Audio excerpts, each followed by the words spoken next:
कृपया याद रखें, मैंने 1 महीना पहले एक वीडियो किया था जिसमें मैंने कहा था कि ऑपरेशन सिंदूर के बाद चीन पाकिस्तान को इस क्षेत्र में एक अग्रणी सैन्य शक्ति बनने में मदद करेगा और कि यह समझौता या जो कुछ भी हुआ है वह मुख्य रूप से पाकिस्तान के प्रदर्शन के कारण संभव हो पाया है, जैसा कि दुनिया ने ऑपरेशन सिंदूर में देखा।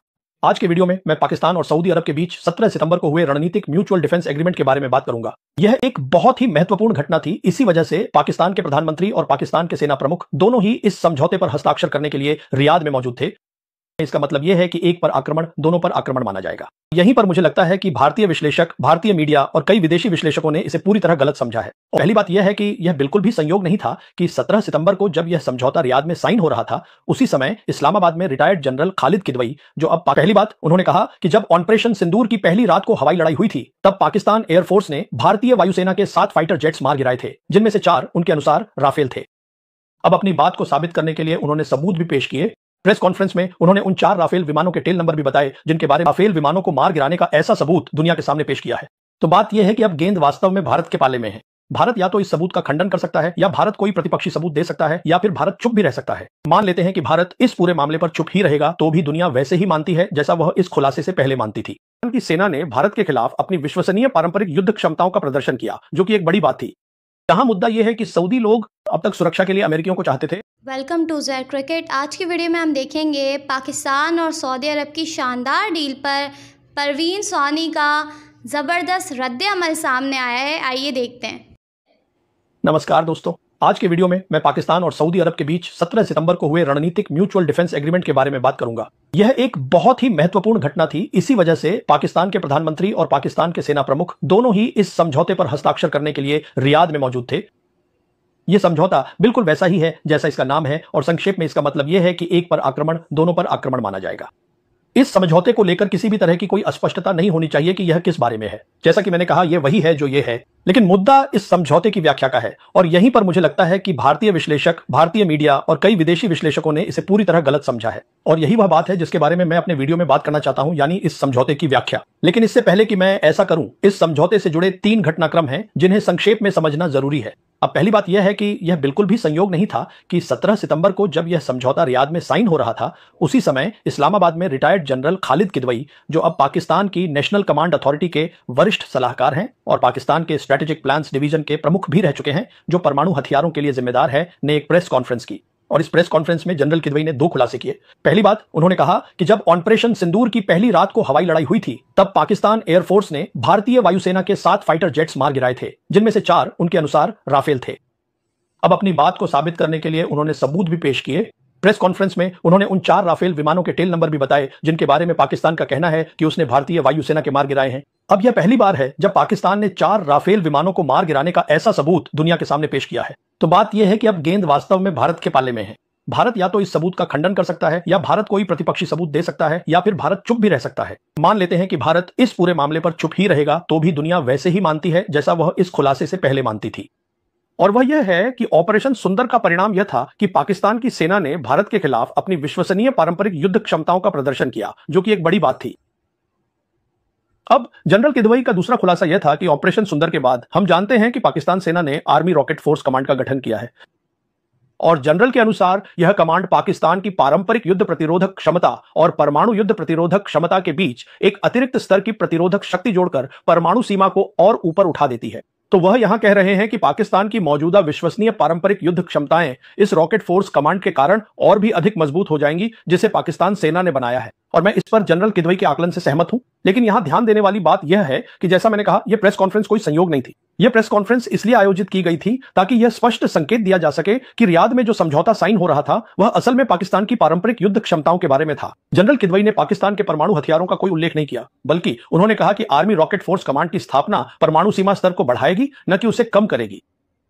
अब मैं अपने दूसरे बिंदु पर आता हूं, जो मेरे पहले बिंदु से जुड़ा हुआ है। मुझे इसमें कोई संदेह नहीं है कि ऑपरेशन सुंदर में पाकिस्तान के प्रदर्शन की वजह से ही पाकिस्तान सेना प्रमुख फील्ड मार्शल आसिफ मुनीर को 18 जून को व्हाइट हाउस में राष्ट्रपति ट्रंप द्वारा लंच के लिए आमंत्रित किया गया था।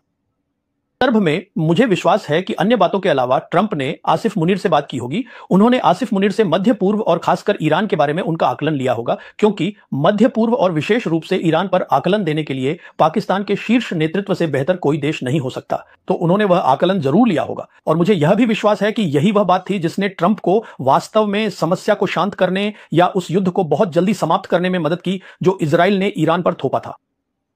है यहां तक कि सेंट्रल कमांड के पाकिस्तान की सेना के साथ संबंध और भी मजबूत हो जाएंगे, क्योंकि खुद यूएस सेंटकॉम भी यह जानना चाहेगा कि मध्य पूर्व में हालात कैसे बन रहे हैं या आगे क्या होने वाला है, क्योंकि अमेरिका के पास मध्य पूर्व में 1 दर्जन से अधिक सैन्य ठिकाने और 30,000 से ज्यादा सैनिक तैनात हैं। और हम है वह यह है कि जहां तक पाकिस्तान का सवाल है, पाकिस्तान और अमेरिका के बीच आज एक रणनीतिक संबंध है। इसी वजह से राजनीतिक स्तर पर भी और सैन्य स्तर पर भी अमेरिकी लगातार पाकिस्तानियों की सलाह, राय और आकलन चाहते हैं। तो यह एक रणनीतिक संबंध है जो बनाया गया है और यह सब ऑन ऑपरेशन सिंदूर की वजह से है। अब जहां तक चीन का सवाल है, चीन को बिल्कुल भी कोई समस्या नहीं होगी अगर पाकिस्तान की ओर से अमेरिकियों को अच्छे आकलन दिए जाएं।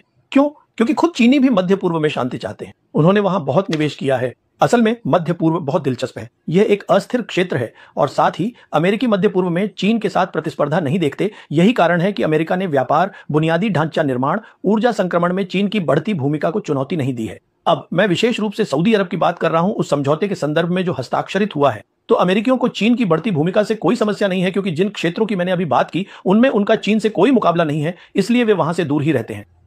और जहां तक चीन का सवाल है, चीन ने कभी भी मध्य पूर्व में अमेरिका के प्रभुत्व और सुरक्षा को चुनौती नहीं दी है। चीन एकमात्र महाशक्ति है जिसकी मध्य पूर्व में एक भी सैन्य छावनी नहीं है और वहां उसकी कोई भी सेना नहीं है। तो यहां कोई हितों का टकराव नहीं है। तो जहां तक इसका मुद्दा यह है कि सऊदी लोग अब तक सुरक्षा के लिए अमेरिकियों को चाहते थे और वे चीनियों को चाहते हैं, क्योंकि अन्य बातों के अलावा चीन उनका सबसे बड़ा तेल बाजार है, और वे रूसियों को चाहते हैं क्योंकि रूस ओपेक का सबसे महत्वपूर्ण साझेदार है। यह कहने के बाद आदर्श रूप से सऊदी अरब इन सभी महाशक्तियों से स्वतंत्र होना चाहेगा, लेकिन स्पष्ट रूप से यह संभव नहीं है।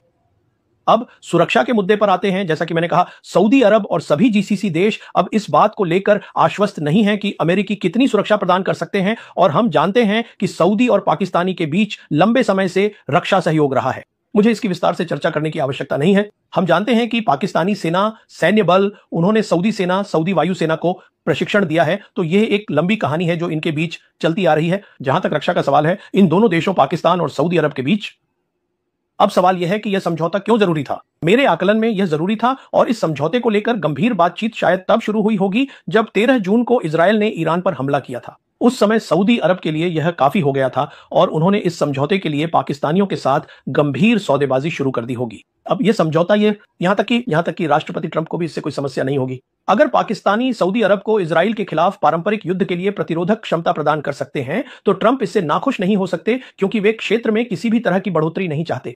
तो एक तरह से अगर वे खुद कुछ नहीं कर सकते तो पाकिस्तानी करने दें। खैर, जैसा कि मैंने कहा, अब पाकिस्तान के अमेरिका के साथ रणनीतिक संबंध है। तो मेरे आकलन में ये सभी महत्वपूर्ण बिंदु इसी तरह एक दूसरे से आपस में जुड़ते हैं। इसलिए यह गंभीर बातचीत इस समझौते को लेकर कम से कम 2-3 महीनों से चल रही है। तो जब हम यह पृष्ठभूमि समझ लेते हैं, अब मैं व्याख्या पर आता हूं, और यहां व्याख्या में 3 बिंदु दूंगा। पहला यह है कि पाकिस्तान और सऊदी अरब के बीच जो यह समझौता हुआ है, यह पाकिस्तान के परमाणु हथियारों के बारे में नहीं है। यह समझौता पाकिस्तान द्वारा सऊदी अरब को परमाणु सुरक्षा छतरी देने के बारे में नहीं है, जैसा कि कई विश्लेषक कह रहे हैं। क्योंकि कृपया देखें कि जनरल किदवई ने क्या कहा था और उन्होंने 17 सितंबर को प्रेस कॉन्फ्रेंस क्यों की थी। देखिए, मैं पाकिस्तान के रक्षा मंत्री की बातों की बजाय जनरल किदवई की बातों को ज्यादा गंभीरता से लूंगा, क्योंकि रक्षा मंत्री एक राजनेता है और जाहिर है कि वे सैन्य मामलों को उतना अच्छी तरह नहीं जानते होंगे। तो मेरे लिए यह बिल्कुल स्पष्ट है कि इसका परमाणु हथियारों से कोई लेना देना नहीं है। यह पाकिस्तान की पारंपरिक युद्ध क्षमताओं और विश्वसनीय पारंपरिक प्रतिरोधक क्षमता से जुड़ा है, जिसे जनरल किदवई के अनुसार Pakistan army rocket force command की स्थापना से और भी मजबूत किया जाएगा। तो यह पहली बात है। दूसरी बात यह है कि पिछले हफ्ते मैं चीन में था और मैं वहां 12वें बीजिंग शांगशांग फोरम में भाग लेने गया था। अब यह चीन के कैलेंडर में एक बहुत ही महत्वपूर्ण वार्षिक कार्यक्रम है और इसका आयोजन चीनी राष्ट्रीय रक्षा मंत्रालय द्वारा किया जाता है। और इस बार इसमें लगभग 100 सरकार प्रमुख, वरिष्ठ सैन्य नेता और दुनिया भर के विद्वान शामिल हुए थे। और इस फोरम के इस विशेष सत्र में वे जिस मुख्य मुद्दे पर चर्चा कर रहे थे वह था एशिया प्रशांत क्षेत्र में शांति और स्थिरता कैसे लाई जाए। मैं यहां इस पर ज्यादा विस्तार से नहीं जाऊंगा, बस इतना कहूंगा कि मैंने अपने पहले के वीडियो में भी कहा है कि इस सदी में जो कुछ हो रहा है उस पर चीनी दृष्टिकोण रूस के दृष्टिकोण से मेल खाता है, और यह पूरी तरह से अलग है उस सोच से जैसी पश्चिमी देश, अमेरिकी और यहां तक कि भारतीय भी सोचते हैं। वे लोग शून्य योग खेल की तरह सोचते हैं। ये लोग सोचते हैं कि यह संभव है कि सभी एक साथ अस्तित्व में रह सकते हैं। यहां जीत जीत की संभावना है, यानी सभी जीत सकते हैं। तो यहां जो बात कहनी है वह यह है कि इस मंच पर 17 तारीख को जब मैं इसमें शामिल हुआ था, उसी समय यह समझौता साइन किया गया था। तो मुझे यह अच्छा अवसर मिला कि मैं कई चीनी विद्वानों से बात कर सकूं, जिनमें पीएलआई के साथ साथ नागरिक पक्ष के लोग भी शामिल थे, और उन सभी ने बहुत स्पष्ट रूप से कहा कि चीन भारत के साथ सामान्य संबंध चाहता है। मेरे लिए यह बात बिल्कुल स्पष्ट थी कि यही वे चाहते हैं। फिर वहां एक पाकिस्तानी प्रतिनिधिमंडल भी था। असल में जहां तक पाकिस्तानियों का सवाल है, चीन के साथ उनके घनिष्ठ संबंधों के कारण उनके विद्वान चीनी विश्वविद्यालयों में आते जाते रहते हैं। तो इस मंच पर कुछ अच्छे लोग मौजूद थे। मैं उनसे बातचीत कर सका और उनमें से हर एक ने मुझे बिना किसी अस्पष्टता के बहुत स्पष्ट रूप से बताया कि पाकिस्तान भारत के साथ शांति और सामान्य संबंध चाहता है। हर किसी ने मुझे यही बात बताई। लेकिन सवाल यह है कि जो ये प्रॉक्सी वॉर चल रही है उसका क्या? देखिए, सबसे पहले जैसा कि मैंने बार बार कहा है, यह प्रॉक्सी वॉर एक सैन्य मुद्दा है और पिछले 35 वर्षों से जब 1990 में जम्मू और कश्मीर में समस्या शुरू हुई थी, भारतीय सैन्य नेतृत्व लगातार सुस्त रहा है और वे विश्वसनीय पारंपरिक युद्ध लड़ने की क्षमताएं विकसित करने में असफल रहे हैं। और इसी का नतीजा है कि यह प्रॉक्सी वॉर जारी रहती है। और जहां तक पाकिस्तान का सवाल है, यह सब ग्रे जोन क्षेत्र है और वे ऐसा इसलिए करते हैं क्योंकि वे चाहते हैं कि भारत और पाकिस्तान औपचारिक या अनौपचारिक रूप से एक टेबल पर आएं और अपने मुख्य मुद्दों पर बात करें, दोनों पक्ष बातचीत करें। ऐसा नहीं है कि वे कल ही कश्मीर समाधान की उम्मीद कर रहे हैं, लेकिन वे चाहते हैं कि बातचीत शुरू हो और साथ ही रिश्ते सामान्य हो। तो मेरा कहने का मतलब यह है कि मैंने चीनियों और पाकिस्तानियों से यही सुना है कि दोनों भारत के साथ सामान्य संबंध चाहते हैं। दूसरे शब्दों में, जहां तक इस समझौते का सवाल है, मैं पूरी तरह स्पष्ट हूं कि न तो चीन और न ही पाकिस्तान भारत और सऊदी अरब के बीच की रणनीतिक साझेदारी को खतरे में डालने, नष्ट करने या नुकसान पहुंचाने के लिए कुछ भी करेंगे। वे इससे दूर ही रहेंगे। अब मेरी तीसरी बात यह है कि बहुत से लोगों ने कहा है कि यह एक समझौता है जो रियाद में साइन किया गया था। यह कोई संधि या समझौता पत्र नहीं है, इसलिए यह कानूनी रूप से बाध्यकारी नहीं है, और वे सही हैं। लेकिन मेरी बात यह है कि जब हम एक सैन्य समझौते की बात कर रहे हैं जो दोनों पक्षों के लिए महत्वपूर्ण है, तो दोनों पक्ष अपनी पूरी कोशिश करेंगे, क्योंकि दोनों ही पक्ष परिणाम चाहते हैं। दोनों पक्ष चाहते हैं कि उनके संबंधों में आपसी विश्वास और मजबूत हो। तो जहां तक मेरा सवाल है, मैं कानूनी पहलू को छोड़कर संधि और समझौते में ज्यादा फर्क नहीं देखता, क्योंकि जैसा कि मैंने कहा, इस समझौते में दोनों पक्षों की भागीदारी बहुत बड़ी होगी। और जैसे ही समझौते पर हस्ताक्षर हुए, रिपोर्ट आई कि सऊदी अरब ने तुरंत ईरानियों को भी इस समझौते के बारे में सूचित कर दिया कि यह समझौता किस बारे में है। और जैसा कि मैंने कहा, ईरानियों के लिए यह निश्चित रूप से खुशी की बात होगी, क्योंकि ईरान और सऊदी अरब ने बीजिंग में चीनी मध्यस्थता के साथ अपने संबंधों में सुधार किया है। तो अब मुद्दा यह है, ईरानियों को इस समझौते से कोई समस्या नहीं है। सऊदी इस समझौते का स्वागत करते हैं। अमेरिकियों को भी एक तरह से खुशी है कि यह हुआ, ताकि ट्रंप को सीधे तौर पर कोई कार्रवाई न करनी पड़े, या कोई ऐसी कार्रवाई जो वे इजरायलियों के खिलाफ नहीं कर सकते। चीनी खुश हैं क्योंकि यह शांति लाता है और शांति से भी बढ़कर है। कृपया याद रखें, मैंने 1 महीना पहले एक वीडियो किया था जिसमें मैंने कहा था कि ऑपरेशन सिंदूर के बाद चीन पाकिस्तान को इस क्षेत्र में एक अग्रणी सैन्य शक्ति बनने में मदद करेगा, और ठीक वही हुआ है।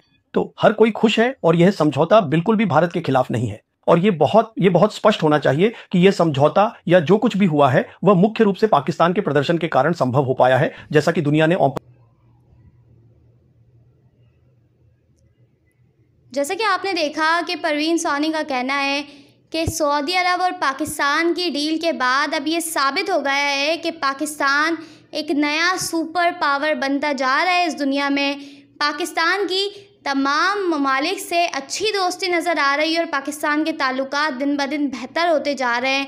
अगर आप भारतीय मीडिया का रिएक्शन पाकिस्तान पर देखना और सुनना पसंद करते हैं तो चैनल को सब्सक्राइब करें। अगली वीडियो में मुलाकात होगी, तब तक के लिए रिएक्शन देखना और सुनना पसंद करते हैं पाकिस्तान पॉलिटिक्स और पाकिस्तान के हवाले से, तो इस चैनल को लाजमी सब्सक्राइब कर लें, बेल आइकन पे क्लिक कर लें, ताकि जैसे ही कोई नई वीडियो आए आपके पास फौरन नोटिफिकेशन आ सके और आप वीडियो देख सकें। इसके अलावा आप हमें फेसबुक और टिकटॉक पर भी फॉलो कर सकते हैं, लिंक आपको डिस्क्रिप्शन में मिल जाएगा। अगली वीडियो में मुलाकात होगी, तब तक के लिए अल्लाह हाफिज। पाकिस्तान जिंदाबाद।